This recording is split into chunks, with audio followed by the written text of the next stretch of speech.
കഴിഞ്ഞ 2 നിയമസഭാ തിരഞ്ഞെടുപ്പുകളിലും LDFന് വിശിഷ്യ CPMന് വലിയ പിന്തുണ നൽകിയിരുന്നത് മുസ്ലിം വിഭാഗങ്ങളാണ്.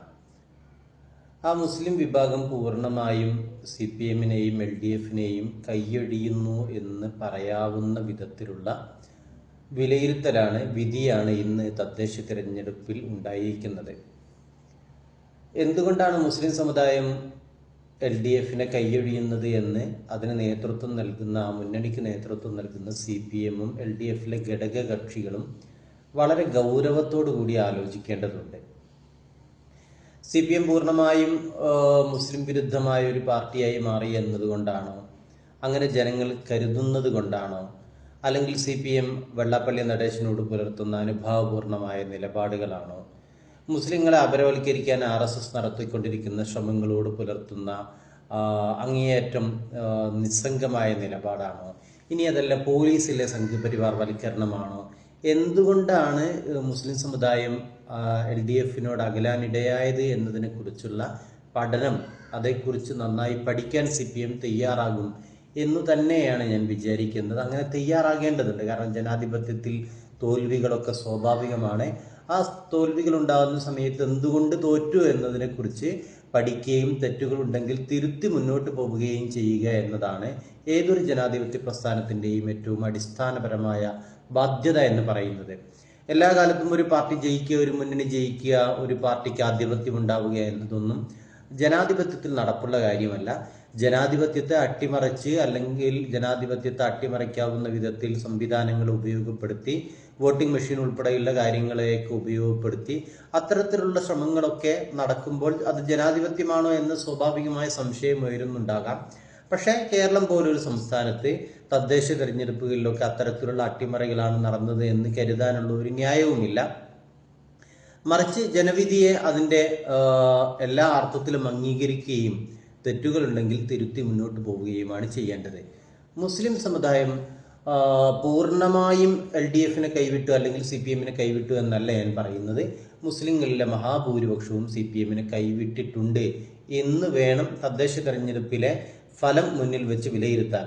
സംശയമുള്ള ആളുകൾക്ക് കൊല്ലം ജില്ലയിൽ CPMനുണ്ടായ LDFനുണ്ടായ തകർച്ചയെ പരിശോധിക്കാവുന്നതാണ്.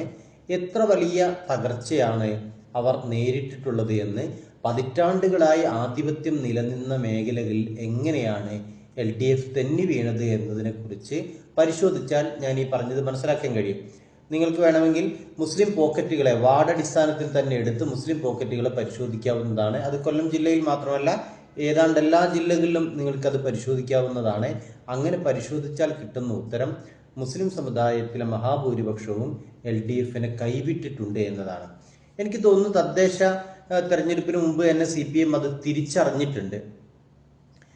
നിലമ്പൂർ ഉപതെരഞ്ഞെടുപ്പ് കഴിഞ്ഞിട്ട് ഏറെ കാലമായിട്ടില്ല. നിലമ്പൂർ ഉപതെരഞ്ഞെടുപ്പ് കാലത്ത് തന്നെ CPMന് ഏറെക്കുറെ കാര്യങ്ങൾ മനസ്സിലായിട്ടുണ്ട് എന്നാണ് ഞാൻ വിശ്വസിക്കുന്നത്. കാരണം നിലമ്പൂർ ഉപതെരഞ്ഞെടുപ്പ് CPMനെ സംബന്ധിച്ചിടത്തോളം വളരെ പ്രാധാന്യമുള്ളതായിരുന്നു. ഒന്ന്, അൻവർ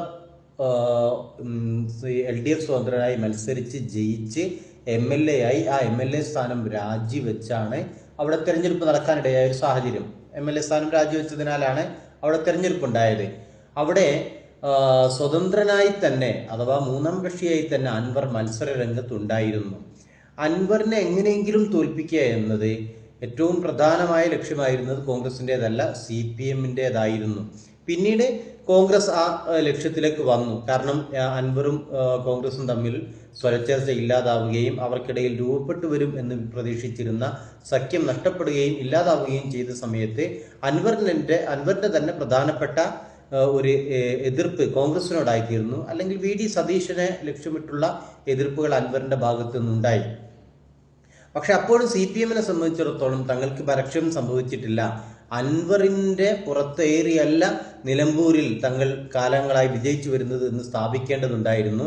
അതുകൊണ്ട് മുഖ്യമന്ത്രി ഉൾപ്പെടെയുള്ള പ്രധാനപ്പെട്ട നേതാക്കളെല്ലാം അവിടെ വന്നു. മന്ത്രിമാർ അവിടെ തമ്പടിച്ചു. MLA മാരുണ്ടായിരുന്നു. സാധ്യമാകുന്ന MP മാരെ കൊണ്ടുവന്നു. അങ്ങനെ ഈ അർത്ഥത്തിൽ വലിയ വലിയ ഓളം സൃഷ്ടിക്കാൻ അവിടെ CPM ശ്രമിച്ചു. അവരുടെ ഏറ്റവും കരുത്തനായ നേതാവിനെ തന്നെ കളത്തിലിറക്കി. M സ്വരാജ് എന്ന് പറയുന്നത് CPMന് ഇന്ന് ഇക്കാലത്ത് മുന്നോട്ട് വെക്കാൻ കഴിയുന്ന ഏറ്റവും പ്രധാനപ്പെട്ട നേതാവാണ്. ആ നേതാവിനെ തന്നെ കളത്തിലിറക്കിയിട്ട് പോലും CPMന് ലക്ഷ്യം നേടാൻ കഴിഞ്ഞില്ല. ആ ലക്ഷ്യം നേടാൻ കഴിഞ്ഞില്ല എന്ന് മാത്രമല്ല, അൻവർ പ്രതീക്ഷിച്ചതിനേക്കാളേറെ വോട്ടുകൾ CPM കേന്ദ്രങ്ങളിൽ നിന്ന് പിടിക്കുകയും ചെയ്തു. മുസ്ലിം വോട്ടുകൾ ലക്ഷ്യമിട്ടിരുന്നു CPM എന്നാണ് ഞാൻ വിചാരിക്കുന്നത്. പക്ഷേ മുസ്ലിം വോട്ടുകളും ഏറെക്കുറെയും ഒന്നുകിൽ അൻവറിലേക്ക് അല്ലെങ്കിൽ കോൺഗ്രസിലേക്ക് ഒഴുകി പോകുന്നത് കാണുകയാണ്. അപ്പോഴും പറയുന്നത് പൂർണ്ണമായും എന്ന അർത്ഥത്തിലല്ല. CPM പ്രതീക്ഷിച്ചിരുന്ന വോട്ടുകളിൽ പലതും അൻവറിലേക്കോ കോൺഗ്രസിലേക്കോ നീങ്ങിപ്പോയി എന്നതൊരു യാഥാർത്ഥ്യമാണ്. അത് CPMനെ സംബന്ധിച്ചിടത്തോളം പാഠം പഠിക്കാനുള്ള ഒരു അവസരമായിരുന്നു. പക്ഷെ അവർ പഠിക്കുകയല്ല ചെയ്തത്, അവർ അതിനെ മറ്റൊരു തരത്തിൽ മറികടക്കാനാണ് ശ്രമിച്ചത്. അത് ഏത് തരത്തിലാണെന്ന് ചോദിച്ചാൽ, വെള്ളാപ്പള്ളി നടേശനെ പോലുള്ള ആളുകളെ ഒപ്പം നിർത്തുന്നു. വെള്ളാപ്പള്ളി നടേശൻ എന്താണ് കഴിഞ്ഞ കുറേ കാലങ്ങളായി ചെയ്തുകൊണ്ടിരിക്കുന്നത് എന്ന് സാമാന്യ ബുദ്ധിയുള്ള എല്ലാ ആളുകൾക്കും അറിയാം. അങ്ങേര് നിരന്തരമായി വർഗീയത പറയുകയാണ്, മുസ്ലിങ്ങളെ പണ്ട് പറയുകയാണ്, മലപ്പുറത്ത് ആക്ഷേപിക്കുകയാണ്, മലപ്പുറത്ത് മറ്റുള്ള ആളുകൾക്കൊന്നും ജീവിക്കാൻ കഴിയുന്നില്ല എന്ന് പറയുകയാണ്. ഈ തരത്തിൽ കൊടിയ വർഗീയത എന്ന് പറയാവുന്ന വാചകങ്ങൾ, പരാമർശങ്ങൾ നിരന്തരമായി നടത്തിയിട്ടും വെള്ളാപ്പള്ളി നടേശനെ ഒപ്പം ചേർക്കാനും വെള്ളാപ്പള്ളിയെ കാറിൽ കയറ്റാനും ആഗോള അയ്യപ്പ സംഗമത്തിലേക്ക് കൊണ്ടുവരാനുമൊക്കെ സംസ്ഥാനത്തിന്റെ മുഖ്യമന്ത്രി തന്നെ തയ്യാറാകുന്ന കാഴ്ച നമ്മൾ കാണുകയുണ്ടായി. വെള്ളാപ്പള്ളി നടത്തിയ പ്രസ്താവനയെ ഓരോന്നെടുത്ത് ഇങ്ങനെ ഇഴകീറി പരിശോധിക്കണം എന്ന് ഞാൻ വിചാരിക്കുന്നില്ല. അത് നമ്മുടെ മുമ്പിലുള്ളതാണ്. വെള്ളാപ്പള്ളി എന്താണ് പറയുന്നത് എന്ന്, എന്താണ് പറഞ്ഞുകൊണ്ടിരിക്കുന്നത് എന്ന്. പക്ഷേ ആ വെള്ളാപ്പള്ളിയെ ഒപ്പം നിർത്തിയിട്ട് മുസ്ലിം വോട്ട് കിട്ടിയിട്ടില്ലെങ്കിലും ഹിന്ദു വോട്ടുകൾ ഏകീകരിക്കുകയും അതുവഴി തങ്ങൾക്ക് വിജയം നേടുകയും ചെയ്യാമെന്ന ഒരു തന്ത്രത്തിലേക്ക് CPM മാറിയോ എന്ന് ഞാൻ സംശയിക്കുകയാണ്. ആ തന്ത്രത്തിന്റെ ഭാഗമായാണ് യഥാർത്ഥത്തിൽ മുസ്ലിം ലീഗിനെ പോലും വർഗീയ പാർട്ടിയാണ് എന്ന് പറയുന്ന തരത്തിലേക്ക് CPM ചൂടുമാറ്റിയത്. നോക്കൂ, കുറച്ച് മാസങ്ങൾക്കപ്പുറത്ത് മുസ്ലിം ലീഗിനെ ഒപ്പം കിട്ടുമോ എന്ന് ആലോചിച്ച പാർട്ടിയാണ് CPIM. ആ പാർട്ടിയാണ് സമീപ മാസങ്ങളിൽ മുസ്ലിം ലീഗ് വർഗീയ പാർട്ടിയാണ് എന്ന നിലപാടെടുക്കുന്നു. UDFനെ ആ തരത്തിൽ വർഗീയമായി ചിത്രീകരിക്കാനുള്ള ശ്രമങ്ങൾ നടക്കുന്നു. ഈ തരത്തിലുള്ള പ്രചാരണങ്ങളുടെയൊക്കെ ആത്യന്തികമായ ലക്ഷ്യം തീർച്ചയായും ഇപ്പുറത്ത് ഹിന്ദു വോട്ടുകൾ ഏകീകരിക്കുക എന്നതായിരുന്നു. പക്ഷേ ആ ഹിന്ദു വോട്ടുകളുടെ ഏകീകരണവും സംഭവിച്ചില്ല. ആ വോട്ടുകൾ പലതും പോയത് BJPയിലേക്കാണ് എന്ന് വേണം സംസ്ഥാനത്തെ പലയിടങ്ങളിലെയും തെരഞ്ഞെടുപ്പ് ഫലം വിലയിരുത്തുന്ന സമയത്ത് മനസ്സിലാക്കേണ്ടത്. തിരുവനന്തപുരം അത് പരിശോധിക്കാവുന്നതാണ്. മറ്റൊന്ന് എടുത്ത് പറയേണ്ടുന്ന ഒരു കാര്യം വാർഡ് വിഭജനത്തിലെ അശാസ്ത്രീയതയാണ്, അല്ലെങ്കിൽ വാർഡ് വിഭജനത്തിലെ തനി രാഷ്ട്രീയമാണ്. അങ്ങനെ പറയേണ്ടതുണ്ട്.